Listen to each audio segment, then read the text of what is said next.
Hello बच्चों, स्वागत है आपका हमारी हिंदी की क्लास में।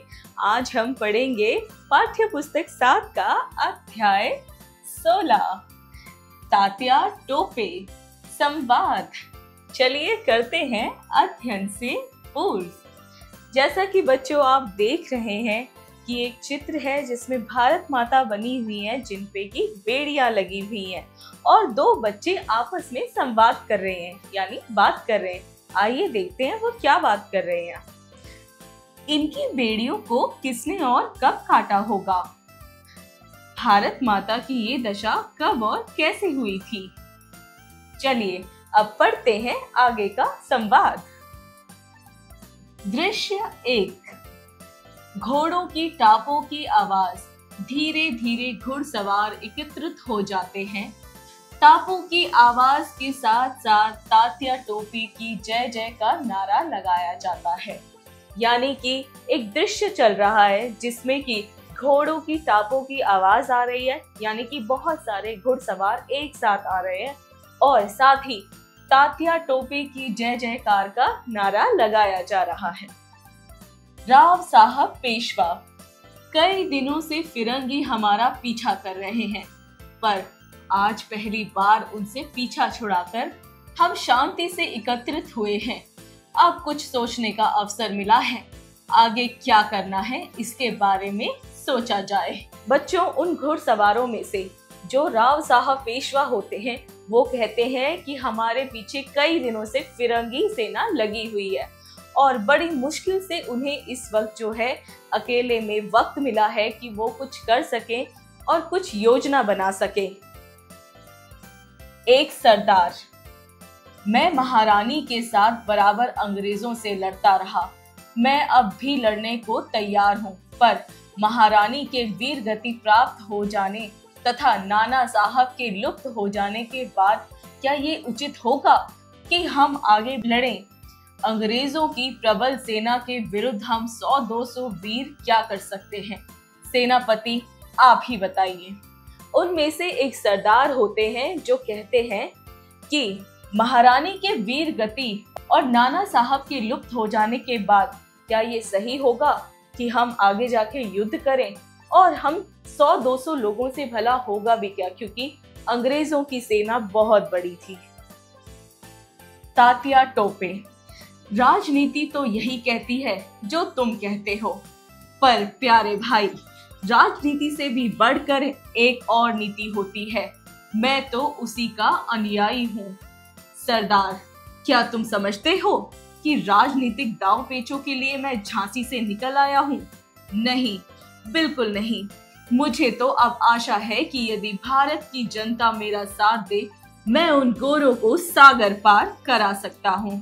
तो बच्चों, फिर उसी बात पे तात्या टोपे कहते हैं कि बात तो तुम्हारी सही है, लेकिन मेरा मानना ये है कि अगर भारत की जनता मेरा साथ दे तो मैं उन गोरों को यानी अंग्रेजों को सागर के पार छोड़ सकता हूँ। यदि ऐसी आशा ना होती तो मुझे यहाँ नहीं आना चाहिए था। झांसी के युद्ध में शहीद हो जाना चाहिए था। तलवारों की झंझनाहट के साथ तात्या टोपे की जय की आवाज आती है और वो कहते हैं, अगर मुझे ऐसी आशा नहीं होती तो मुझे झांसी के युद्ध में शहीद हो जाना चाहिए था, यहाँ लड़ने के लिए नहीं आना चाहिए था। और इसी बात पे तात्या टोपे का जय जयकार फिर से होने लगता है। सरदार। सेनापति, मैं पूर्ण रूप से आपके साथ हूँ, पर मेरा मन कुछ ऐसा कहता है कि इस समय अंग्रेजों की चढ़ती है। भारतीयों में एकता नहीं है, इसलिए सफलता की आशा बहुत थोड़ी है। इसी बात पे सरदार बोलते हैं कि सेनापति, मैं पूरी तरह से आपके साथ हूँ, लेकिन इस वक्त ऐसा है कि अंग्रेज जो है उनसे इस वक्त काफी ज्यादा ताकतवर है और भारत के लोगों में आपस में इस वक्त कोई भी एकत्रता नहीं है।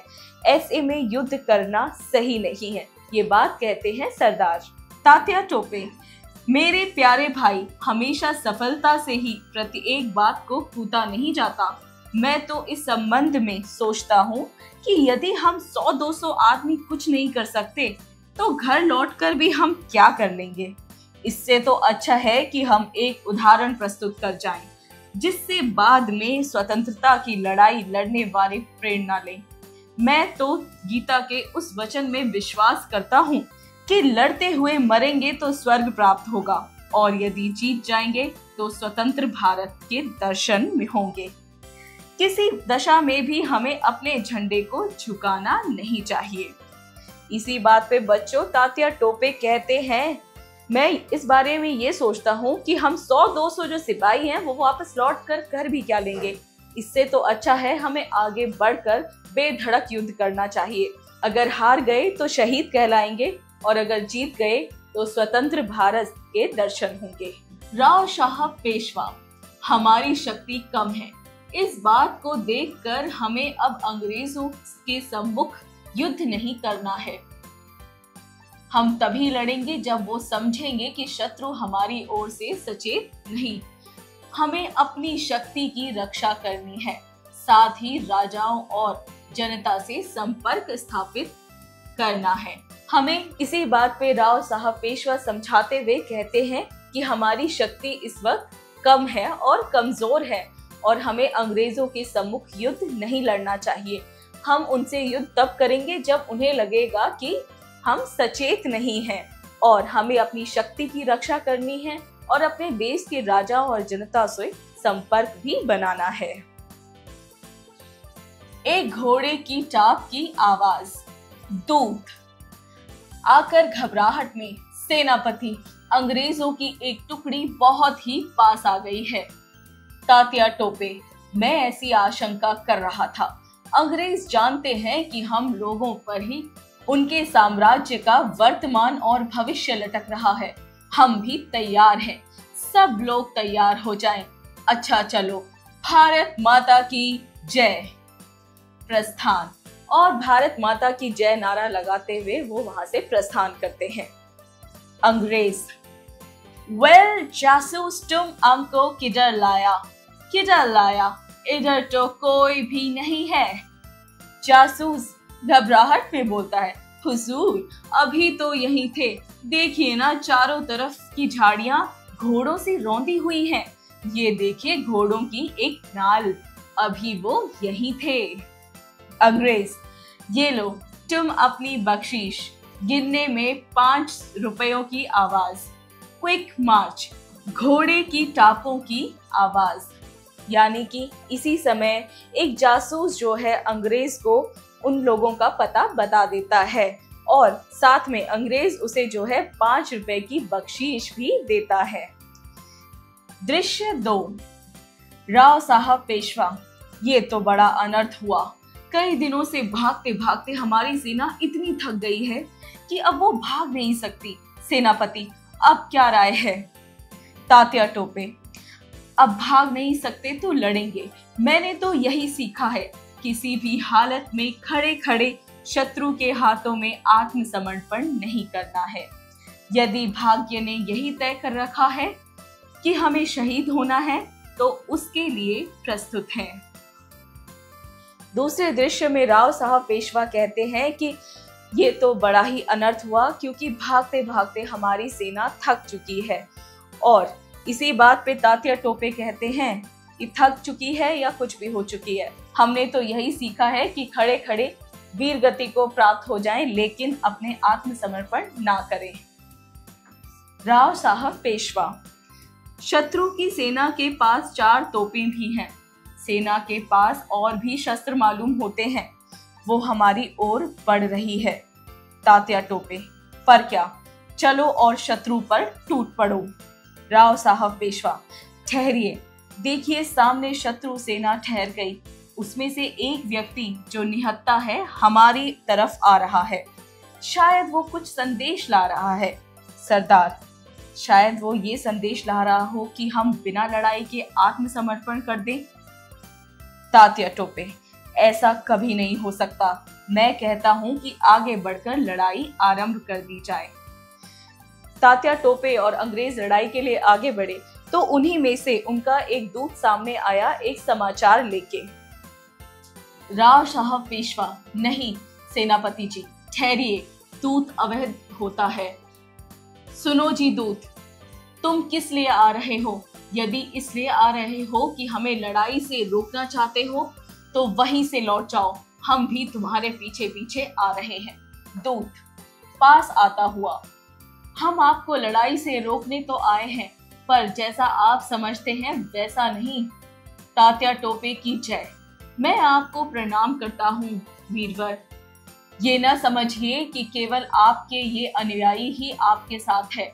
आज समुद्र से हिमालय तक लाखों भारतवासी देश को स्वतंत्र देखना चाहते हैं। हमारी सेना आपकी है, आज्ञा दीजिए। एड़ियों को पटक कर सलामी देता है। मैं सलामी देता हूँ। वह दूत अपनी बात रखता है कि मैं आपके साथ हूँ और भारत की पूरी जनता स्वतंत्र भारत को देखना चाहती है। तात्या टोपे, आओ आओ, तुम मेरे भाई हो। तुम्हारे जैसे वीरों के भरोसे पर ही मैंने इतने बड़े शासन से युद्ध ठाना है, नहीं तो हम भी 200-400 आदमी क्या कर सकते थे। तात्या टोपे ने उन्हें अपनी सेना में शामिल कर दिया। राव साहब पेशवा, यहाँ कोई अंग्रेज सेना नहीं है, नहीं तो चलकर पहले उसी को खत्म कर लें। दूत, नहीं, यहाँ कोई अंग्रेज सेना नहीं है, पर जल्दी ही एक बड़ी सेना आ जाएगी। उनके आने के पहले ही हमें कुछ सोच लेना पड़ेगा। तात्या टोपे, हमें अपनी शक्ति नष्ट नहीं करनी है। पहले बूंद बूंद सागर बन जाने दो, फिर हम पहाड़ को भी ढा देंगे। चलो, हम लोग अपने और भाइयों से मिलें। वे प्रतीक्षा कर रहे होंगे। स्वतंत्र भारत माता की जय। घोड़ों की टापों की आवाज दूर तक जाती है। फिर उधर से स्वतंत्र भारत माता जय, तात्या टोपे की जय की आवाजें आती हैं। दूत धोखा देकर तात्या को अंग्रेज अधिकारी के सामने ले जाता है। यानी बच्चों, वे दूत आता तो है तात्या टोपे का साथ देने, लेकिन वे उनको असल में धोखा देता है और वे उन्हें अंग्रेजी अधिकारियों के आगे ले जाते हैं। दृश्य 3। पर्दा उठता है। अदालत में तात्या और जज। जज, तुमने सरकार को धोखा दिया, इसका न्याय होगा। तात्या टोपे, ये न्याय का तमाशा क्यों कर रहे हो? मैं जानता हूँ कि अंग्रेजों के विरुद्ध लड़ने के कारण मुझे फांसी होगी, फिर ये ढोंग क्यों? मैं ना तो कोई न्याय चाहता हूँ और ना ही इस मुकदमे में कोई भाग लेना चाहता हूँ। जज, नहीं, तुम्हारे साथ न्याय होगा। तुमको जो कुछ कहना हो कहो। तात्या टोपे, अरे अंग्रेज, न्याय के नाम को बदनाम मत करो। मैं हार गया, मुझे सीधे से फांसी दे दो। न्याय तो तब होगा जब हमारे देशवासी जागेंगे। मैं तो मर जाऊंगा, पर देर या सवेर न्याय होकर रहेगा। मैं तुमसे न्याय नहीं चाहता। जज, महारानी का जज तो अमर रहेगा, क्योंकि ये कानून और इंतजाम पर खड़ा है। तात्या टोपे, निराधार कोई भी साम्राज्य हमेशा नहीं रहा। मैं स्पष्ट देख रहा हूँ कि कभी न कभी तुमको यहाँ से बोरिया बिस्तर बांधकर भागना ही पड़ेगा। तो बच्चों, तात्या टोपे को अंग्रेजी अधिकारियों के आगे खड़ा किया जाता है और जज उनसे कहते हैं, तुम अपनी सफाई दे सकते हो, तुम्हारे लिए न्याय जरूर होगा। लेकिन तात्या टोपे जो हैं वो अपना मुकदमा लड़ने से मना कर देते हैं और वे सीधा कहते हैं कि मैं तो हार चुका हूँ, मुझे फांसी ही दे दो। जज, तुम्हें फांसी की सजा इसलिए सुनाई जाती है क्योंकि तुमने महारानी के राज्य के खिलाफ बगावत किया। तात्या टोपे, ये और बात है कि इस समय तुम प्रबल हो और मुझे फांसी दे रहे हो, पर दोष हमारा नहीं है। हम तो तुम्हारे देश पर चढ़ाई करने नहीं गए, तुम ही हजारों मीलों से हमारे देश पर अत्याचार करने आए और उसे लूटने के लिए आए हो। मैंने तो केवल अपनी शूद्र शक्ति से उसे रोका। मैं असफल रहा, इस कारण तुम मुझे फांसी दे रहे हो। पर याद रखना, एक दिन तुम यहाँ से निकाले जाओगे और भारत स्वतंत्र होगा। स्वतंत्र भारत की जय, भारत माता की जय। बच्चों, जज कहते हैं कि तुम्हें फांसी सुनाई जाती है क्योंकि तुमने महारानी के राज्य के खिलाफ बगावत की है।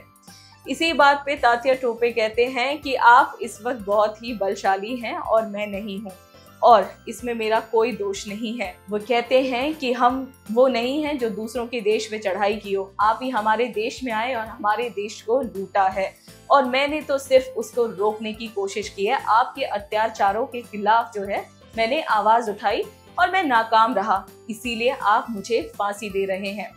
और इसी बात पे वो कहते हैं कि भारत माता की जय, स्वतंत्र भारत की जय। जल्लाद, लो जल्दी करो, देर हो रही है। लोहार, जल्दी से कैदी की बेड़ियां काट दो। तात्या टोपे, बेड़ियां काटने की क्या आवश्यकता है? मेरे मन को तो तुम और तुम्हारे स्वामी कभी बेड़ी नहीं पहना सके।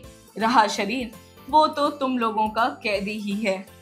जल्लाद, मैं ये सब कुछ नहीं जानता। फांसी के पहले बेड़ी काटने का रिवाज है। लोहार, जल्दी करो। बेड़ियां काटने की आवाज। अंत में बेड़ियां काटकर अलग कर दी जाती हैं। उसके बाद दोस्तों जल्लाद आता है और वो कहता है कि इनकी बेड़ियां काट दी जाएं। तो इसी बात पे तात्या टोपे कहते हैं कि मेरे शरीर पे जो बेड़ियां तुमने बांधी हैं वो तो तुम काट लोगे, मेरे मन को तुम कभी भी बेड़ियां नहीं पहना पाओगे, अपने अधीन नहीं कर पाओगे। तात्या टोपे, कभी इस प्रकार हमारी भारत माता की बेड़ियां कटेंगी। स्वतंत्र भारत की जय, भारत माता की जय। तात्या टोपे कहते हैं जिस तरीके से मेरे शरीर पे ये बेड़ियां कट रही हैं, उसी तरह किसी दिन मेरी भारत माता के ऊपर जो ये बेड़ियां अंग्रेजों ने पहनाई हैं वो भी कटेंगी। जल्लाद, लाओ मैं तुम्हारे गले में फंदा डाल दूं। तात्या टोपे, मैं खुद गले में फंदा डाल देता हूँ। लो ये फंदा डालता हूँ। स्वतंत्र भारत की जय, भारत माता की जय। तख्ता गिरने की आवाज, राष्ट्रीय संगीत। तो चलिए बच्चों अब करते हैं शब्दार्थ। निहत्था यानी खाली हाथ, प्रबल यानी भारी, बख्शीश यानी उपहार, सचेत, सावधान, आशंका यानी संदेह, ढोंग, दिखावा, वीरगति यानी शहीद होना। चलिए अब करते हैं उच्चारण करें यानी शब्दों का सही उच्चारण। अनुयायी, साम्राज्य, आत्मसमर्पण, विरुद्ध, बगावत, मुकदमे, शूद्र। चलिए अब करते हैं अभ्यास कार्य। जरा बताइए स्पीकिंग स्किल्स। प्रश्न 1, दिए गए प्रश्नों के उत्तर बताइए, यानी कि इन प्रश्नों के हमें बोलकर उत्तर देने हैं। क, तात्या टोपे को गीता के कौन से वचन में विश्वास था? तो तात्या टोपे को गीता के उस वचन पे विश्वास था कि अगर लड़ते लड़ते मरे तो स्वर्ग की प्राप्ति होगी और अगर जीत गए तो स्वतंत्र भारत के दर्शन होंगे।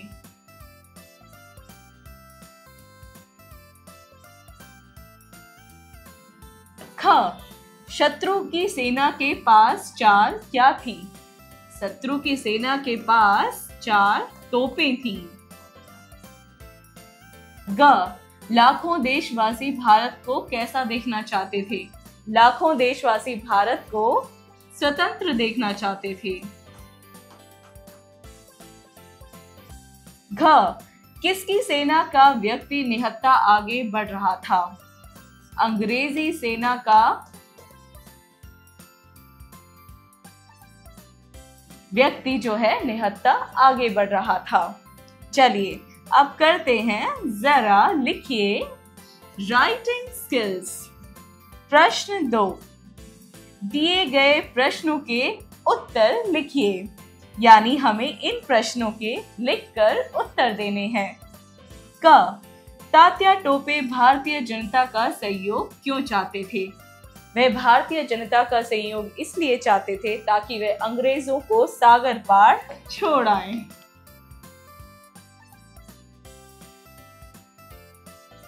ख, तात्या टोपे के गले में फंदा किसने और क्यों डाला? तात्या टोपे के गले में फंदा उन्होंने स्वयं डाला था और वे भारत को ये संदेश देना चाहते थे कि वे तो मर जाएंगे लेकिन भारत जरूर आजाद होगा और भारत की जनता जरूर जागेगी। ग, राव साहब पेशवा युद्ध को टालने के पक्ष में क्यों थे? राव साहब पेशवा युद्ध को टालने के पक्ष में इसलिए थी क्योंकि अंग्रेजों की सेना जो थी प्रबल थी और वे चाहते थे इस समय राज्य और जनता से संपर्क बनाया जाए। घ, तात्या टोपे ने लड़ते हुए किसकी प्राप्ति की बात कही थी? तात्या टोपे ने लड़ते हुए स्वतंत्र भारत की प्राप्ति की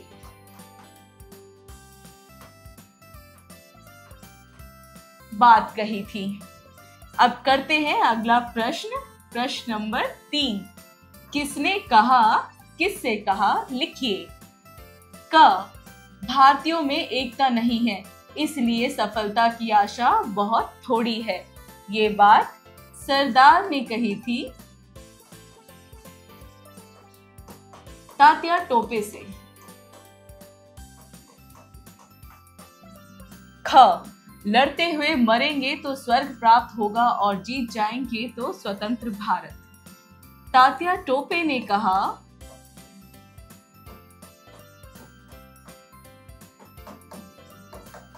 साथियों से।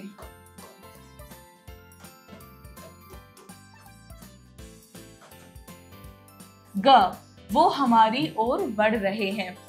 ये बात राव साहब पेशवा ने कहा तात्या टोपे से।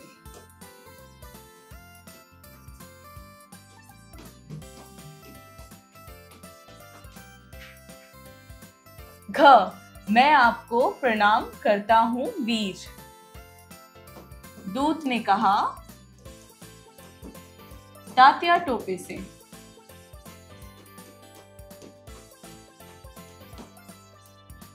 चलिए इसी के साथ हम करते हैं प्रश्न 4 जो है सही मिलान कीजिए। क, स्वतंत्र भारत। ख, जनता संपर्क। ग, अंग्रेज साम्राज्य। ख, कैदी बेड़ियां। प्रश्न 5, उचित विकल्प पर सही का चिन्ह लगाइए। क, तात्या टोपे के गले में फंदा किसने डाला? अंग्रेज, जल्लाद, राव साहब पेशवा या स्वयं तात्या टोपे ने? तो उत्तर है स्वयं तात्या टोपे। ख, जासूस ने घोड़े की क्या देखी? नाल, पूंछ, पट्टा, रस्सी। जासूस ने घोड़े की नाल देखी। ग, 4 तोपें थीं अंग्रेजों के पास, दूत के पास, तात्या टोपे के पास या पेशवा के पास? अंग्रेजों के पास 4 तोपें थीं। चलिए करते हैं अगला प्रश्न। जरा सोचिए, क्रिटिकल थिंकिंग। प्रश्न 6, सरदार को ऐसा क्यों लगता था कि वो असफल हो जाएंगे? अपने विचारों को लिखकर प्रकट कीजिए। तो बच्चों, हमने संवाद में पढ़ा कि सरदार को ऐसा क्यों लगता था कि वो असफल होंगे, क्योंकि भारतीय जनता में एकता नहीं थी और साथ ही अंग्रेजों का सेना बल भी यानी कि भारत के सेना बल से ज्यादा था।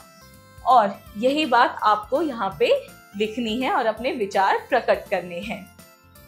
प्रश्न 7, भारतीयों में एकता नहीं है इसलिए सफलता की आशा कम है। गुलाम भारत की क्या यही सच्चाई थी या कुछ और? कक्षा में चर्चा कर अपने शब्दों में लिखिए। तो बच्चों, भारतीयों में एकता नहीं थी, क्या सिर्फ यही एक कारण था कि भारत गुलाम था या और भी कारण थे? बच्चों, और भी कारण थे, जैसे कि भारत में अंधविश्वास था, भारत में लोग शिक्षित नहीं थे, इसी तरह के और भी कारण थे और वही कारण आपको अपने सहपाठियों के साथ कक्षा में चर्चा करने हैं। चलिए करते हैं प्रश्न 8, वर्तमान समय का भारत किस प्रकार की बेड़ियों में जकड़ा पड़ा है? सोचकर बताइए। तो बच्चों, इस समय जो भारत है वो किस प्रकार की बेड़ियों में जकड़ा हुआ है? जैसा कि आप देख सकते हैं, आजकल सब लोग फोन पे लगे रहते हैं या फिर आउटडोर गेम्स नहीं खेलते। इसी प्रकार आपको भी सोचना है कि और किस प्रकार से आजकल का भारत जो है बेड़ियों में जकड़ा हुआ है और इसका उत्तर सोचना है। चलिए करते हैं अगला प्रश्न। जरा भाषा पर गौर कीजिए, यानी लैंग्वेज स्किल्स। प्रश्न 9, दिए गए मुहावरों का वाक्य में प्रयोग कीजिए। क, वीर गति को प्राप्त होना। तो चलिए इसका वाक्य बनाते हैं। तो बच्चों इसका वाक्य बनेगा, तात्या टोपे वीर गति को प्राप्त हुए।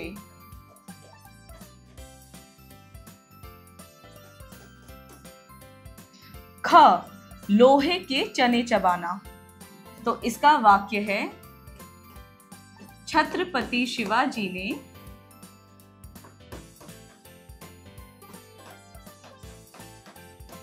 कई बार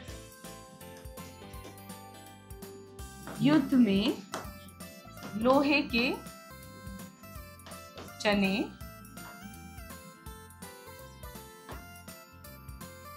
चबवा दिए। ग, दांत खट्टे करना। भारत ने कई बार क्रिकेट में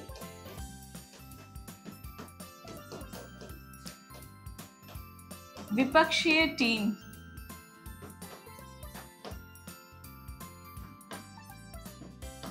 उनके दांत खट्टे कर दिए।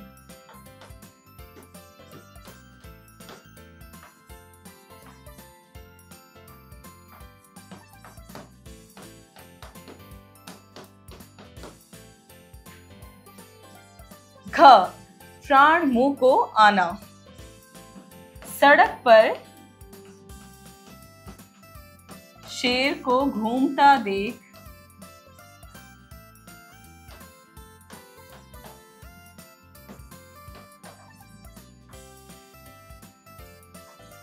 सभी लोगों के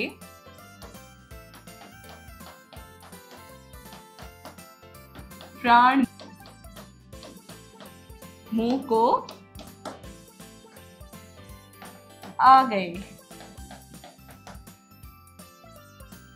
चलिए बच्चों अब करते हैं अगला प्रश्न।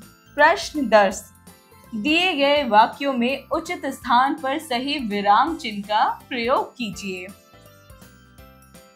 क, लोग कहने लगे, भाई वाह तुम तो उस्ताद हो। तो बच्चों इस पे लगेगा, क, लोग कहने लगे, भाई वाह तुम तो उस्ताद हो। तो बच्चों आएगा, लोग कहने लगे के बाद आएगा अल्प विराम, भाई वाह के बाद आएगा विश्वव्याधी बोधक, तुम तो उस्ताद हो के बाद लगेगा पूर्ण विराम। ख, अरे तुमने तो कमाल ही कर दिया। तो बच्चों इसमें लगेगा अरे के बाद विश्वबोधक और तुमने तो कमाल ही कर दिया के बाद पूर्ण विराम। ग, वही तो नहीं जो यहाँ खड़ा था। तो बच्चों वही तो नहीं के बाद लगेगा अल्प विराम, जो यहाँ खड़ा के बाद लगेगा प्रश्नवाचक चिन्ह। घ, तुम यहाँ से जा तो नहीं रहे। तो बच्चों इसमें लगेगा प्रश्नवाचक चिन्ह। चलिए करते हैं अगला प्रश्न। प्रश्न 11, सही क्रिया विशेषण पर सही का अथवा गलत क्रिया विशेषण पर गलत का चिन्ह लगाइए। चलिए करते हैं। क, राजा प्रजा का सेवक है। गलत। ख, आप धीरज रखिए। गलत। ग, जब आवश्यकता हो बुला लो। सही। घ, इतनी शीघ्रता ठीक नहीं। सही। चलिए बच्चों अब करते हैं प्रश्न 12। दिए गए शब्दों का समास विग्रह करके समास का नाम भी लिखिए। यानी कि हमें समास विग्रह और समास का नाम लिखना है। चलिए करते हैं। क शोकमग्न यानी शोक में गमन, और ये हमारा है तत्पुरुष समास। ख सत्याग्रह, ये है सत्य के लिए आग्रह, ये हमारा कहलाएगा तत्पुरुष समास। ग राजा रंक, ये होगा हमारा राजा और रंक, और ये हमारा कहलाएगा द्वंद्व समास। ग तिरंगा यानी तीन रंग का, और ये हमारा कहलाएगा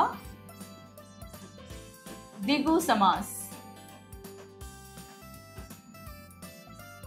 ड़ आजीवन, ये समास विग्रह होगा जीवन भर। ड़ आजीवन यानी जीवन भर, और इसका समास का नाम है अव्यभाव समास। चलिए बच्चों, अब करते हैं हमारा अगला प्रश्न। जरा रचनात्मक कार्य कीजिए, यानी क्रिएटिव स्किल्स। प्रश्न 13, तात्या टोपे के विषय में 10-15 पंक्तियां लिखिए। बच्चों, हमने संवाद तो पढ़ा ही है, लेकिन साथ में अगर आप तात्या टोपे के बारे में और भी पढ़ेंगे तो उनके बारे में आपको 10-15 लाइनें इन खाली स्थानों में लिखना है। चलिए अब करते हैं अगला प्रश्न। प्रश्न 14, स्वतंत्रता संग्राम में अपने प्राणों की आहुति देने वाले वीरों की एक सूची तैयार कर उनके बारे में विस्तार पूर्वक लिखिए। तो बच्चों, आजादी की लड़ाई में कई लोगों ने अपनी जान दी थी। हमें उन्हीं वीरों के नामों की सूची बनानी है और उनके बारे में जानकारी एकत्रित करके लिखना है। चलिए करते हैं अगला प्रश्न। 15, आजादी और गुलामी यदि आपस में बात कर पाते तो क्या बातें करते? कक्षा में आपसी चर्चा कीजिए। यानी कि बच्चों, आजादी और गुलामी यानी कि आजाद होना और किसी का गुलाम होना, ये दोनों टॉपिक अगर आपस में बातें करते तो उनकी क्या बातें होती। हमें ये सारी बातें अपनी क्लासरूम में अपने सहपाठियों के साथ चर्चा करनी है और जानकारी लेनी है। चलिए अगला प्रश्न करते हैं। जीवन कौशल एवं मूल्य परक प्रश्न, life skills and value based question. प्रश्न 16, स्वतंत्रता राष्ट्र की सबसे बड़ी धरोहर है। आप इस धरोहर को कायम रखने के लिए क्या करना चाहिए? तो बच्चों, स्वतंत्रता यानी आजादी राष्ट्र यानी देश की सबसे बड़ी धरोहर है, और आप इस धरोहर को कायम रखने के लिए क्या करना चाहेंगे? तो बच्चों, इसके बारे में आपको लिखना है कि आप अपने राष्ट्र की आजादी को कैसे बरकरार रख सकते हैं। आज का अध्याय होता है खत्म। मिलते हैं अगले अध्याय में, तब तक के लिए बाय बाय।